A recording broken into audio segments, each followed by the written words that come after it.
15 days வந்து பார்த்துட்டு அப்பா அம்மாவுக்குமே ஹாய் தான் சொல்கிறாங்க. அவங்க தான் டைம் இருக்கு, அது immediately fly off. But you have a very interesting bond. என்ன இன்ட்ரெஸ்டிங் பாண்ட் அப்படின்னா,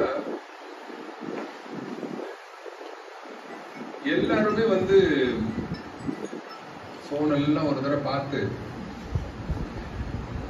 எதுக்கு நீங்களாம் வெளியில போகும்போதே நிறுத்தி வச்சிருந்தேன் அப்படின்னா, ஒரு தடவை இதே மாதிரி சுவாமி பேசிட்டு இருந்தாரு எங்களுடைய டைனிங் ஹாலில் வந்து. திடீர்னு சுவாமி வரேன்னு சொல்லிட்டாரு ஹாஸ்டலுக்கு.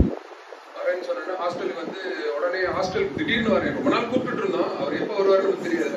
சரி இன்னைக்கு வரேன் நல்லா போங்கடான்னு பஜன் முடிஞ்சு ஓடி வந்து சுவாமிக்கு அரேஞ்ச்மெண்ட்லாம் பண்ணிட்டு இருக்கும்போது எங்க ஸ்டேஜ்ல என்ன சுவாமி நீங்க ஒன்றும் ரொம்ப பிரம்மாண்ட அரேஞ்ச்மெண்ட்ஸ்லாம் கிடையாது. வந்து சின்னதாக இருக்கிற 4 டெஸ்க் தூக்கி போட்டு அவருக்கு சேர் உட்கார்ற மாதிரி எல்லா வேலையெல்லாம் பண்ணி மைக்கெல்லாம் அரேஞ்ச் பண்ணி அவர் உடனே